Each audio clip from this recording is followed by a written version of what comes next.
Student, आज जो हम टॉपिक डिस्कस करने जा रहे हैं वो है गोल्जी कॉम्प्लेक्स या डिक्टियोसोम।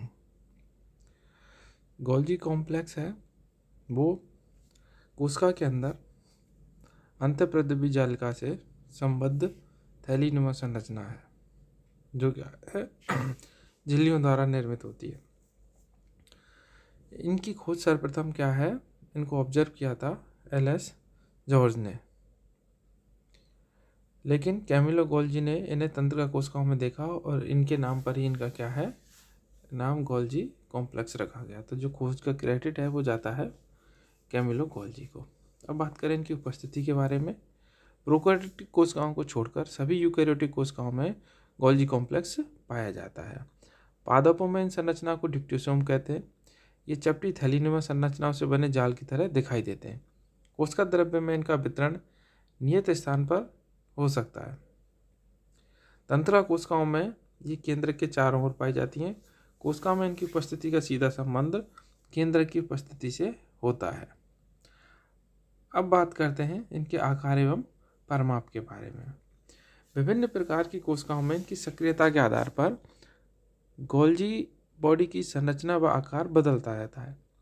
अधिक सक्रिय कोशिकाओं में जैसे स्रावित कोशिकाओं एवं तंत्रिका कोशिकाओं में गोल्जी सम्मिश्र पूर्ण रूप से विकसित होता है तथा जाल नेटवर्क के समान दिखाई देता है, जबकि पोषण रहित या असक्रिय कोशिकाओं में यह कम विकसित होता है। पादप कोशिकाओं में इनका परिमाप लगभग 1 से 3 मिलीमाइक्रोन लंबा और 0.5 मिलीमाइक्रोन ऊंचा होता है। अब बात करते हैं कि स्ट्रक्चर के बारे में। इलेक्ट्रॉन सूक्ष्मदर्शी द्वारा जब हम इसको देखते हैं तो जो गोल्जी कॉम्प्लेक्स है वो तस्तरी की आकृति के समान दिखाई देता है, जैसा कि चित्र में दिखाई दे रहा है। चित्र में देखें तो आपको पता चल रहा है कि इसमें केंद्रीय चपटे सैक लाइक स्ट्रक्चर मिलती है, जिनको हम फ्लैटेंड सैक लाइक स्ट्रक्चर मिलती है, जिनको हम सिस्टर्नी कहते हैं।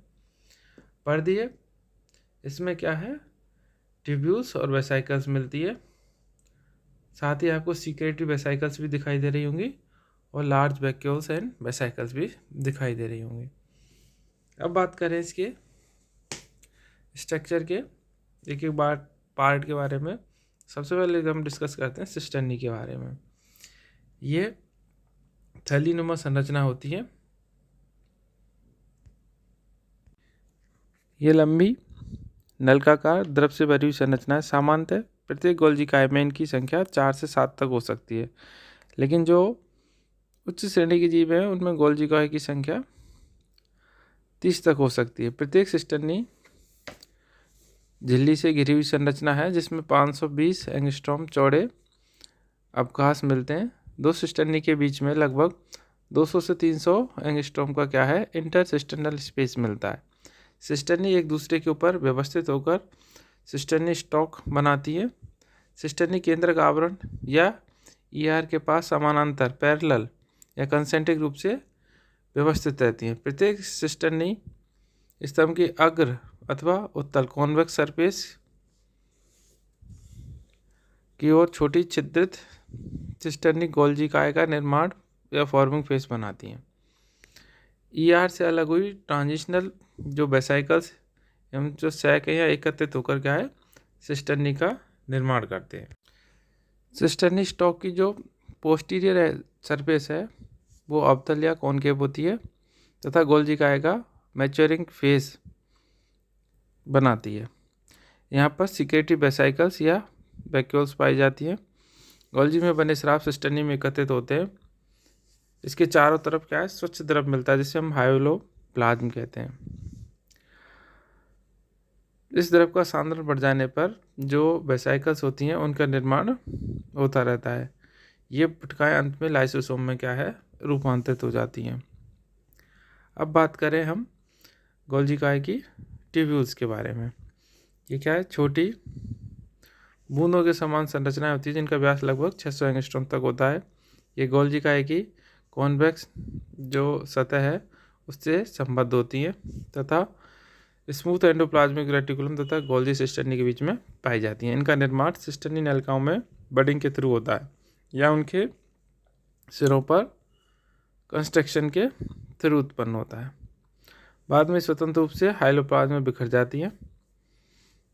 सिस्टर्नी नलिकाओं से 2 प्रकार की वेसाइकल्स जुड़ी रहती हैं, जिनको हम क्या है सिक्रेटरी वेसाइकल्स कहते हैं, है ना। इनकी सतह चिकनी होती है। ये चपटी 20 से 80 मिली माइक्रोन व्यास वाली बटकाएँ होती हैं जिसमें स्रावी पदार्थ पाए जाते हैं, इसलिए इनको क्या है हम सेक्रेटरी वेसाइकल्स कहते हैं। दूसरे प्रकार की जो वेसाइकल्स होती हैं वो रफ वेसाइकल्स होती हैं। ये क्या है गोलाकार अतिवृद्धियाँ होती हैं जिनका व्यास लगभग 50 मिली माइक्रोन होता है। ये सिस्टर्नी की दोनों सरफेस पर मिलती है। अब बात करें हम गोल्जी वैक्यूल्स की। ये बड़ी होती हैं, थैले जैसी संरचना होती है। ये गोल्जी बॉडी के परिपक्व मुख की तरफ पाई जाती है। इनका निर्माण सिस्टर्नी के विस्तार या स्रावी पट्टिकाओं के फ्यूजन से होता है। गोल्जी कॉम्प्लेक्स की प्रत्येक सिस्टर्नी स्टॉक में ध्रुवीयता पाई जाती है, पोलरिटी मिलती है। इसमें अग्र निर्माण मुख केंद्रक कला या अंतःप्रतिपी ज्वालिका के पास होता है, जबकि इसका पश्च परिपक्व मुख प्लाज्मा कला के पास होता है।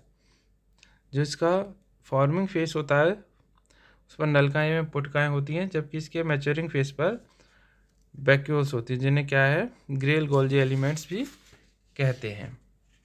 डायग्राम में गोल्जी के जो वेसाइकल्स ट्यूब्यूल सिस्टर्नी स्टॉक उनकी स्ट्रक्चर को दिखाया गया है। अब बात करते हैं हम गोल्जी काय के फंक्शंस के बारे में। देखिए गोल्जी जो कॉम्प्लेक्स होता है उसका जो मेन फंक्शन होता है वो सिक्रीशन का होता है और उनके ट्रांसपोर्टेशन का। इसके अलावा ये विभिन्न महत्वपूर्ण क्रियाएं भी संपन्न करता है। ये लाइसोसोम तथा अन्य कोशिकीय इंक्लूजन्स जिनमें एंजाइम्स पाए जाते हैं उनके निर्माण में भी भाग लेता है। इसके अलावा पेनक्रियाज, पिट्यूटरी तथा मेमोरी ग्लैंड्स की सेल्स में सीक्रेशन में भाग लेता है। गोल्जी कॉम्प्लेक्स का मुख्य कार्य सीक्रेशन है।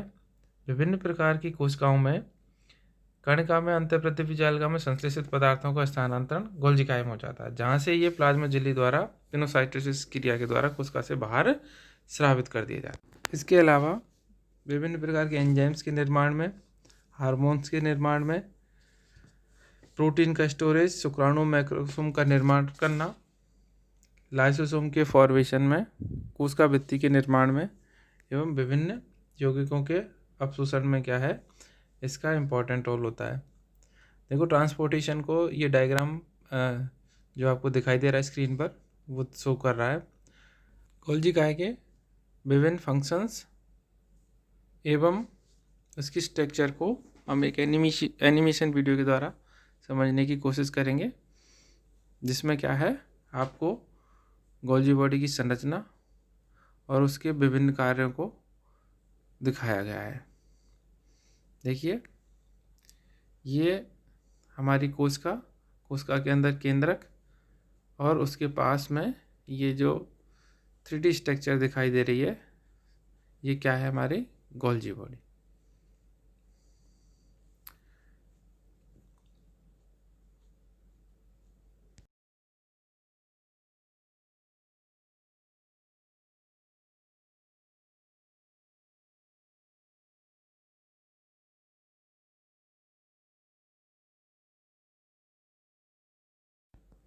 सेल के अंदर ये देखिए गोल्जी बॉडी की पोजीशन को कोशिका द्रव्य में दिखाया गया है।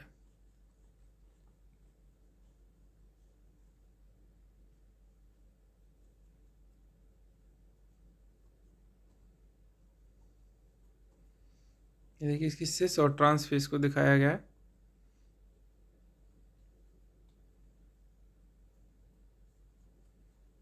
सिस या जो फॉर्मिंग फेस होती है वो क्या है न्यूक्लियस या ईआर की तरफ होती है। देखिए न्यूक्लियस और ईआर से विभिन्न जो केमिकल हैं वो किस तरीके से गोल्जी काय तक पहुंचते हैं।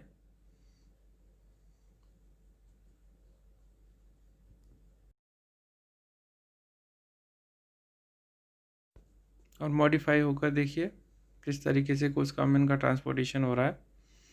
गोल्जी काय एक ट्रैफिक इंस्पेक्टर की तरह क्या है, कार्य करता है।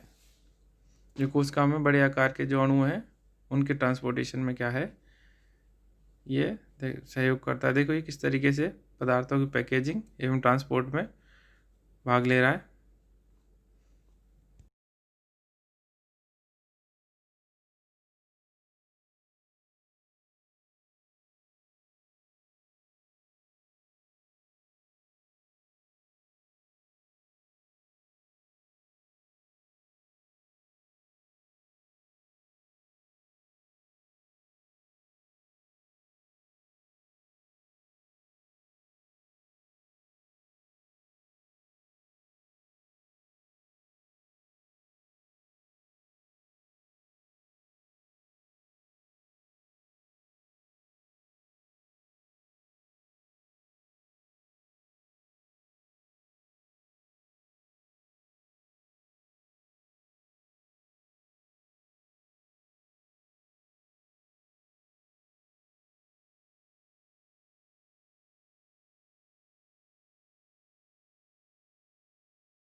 मैं आशा करता हूँ आपको इस वीडियो के माध्यम से गोल्जी काय की संरचना एवं उसके विभिन्न कार्यों के बारे में समझ में आया होगा।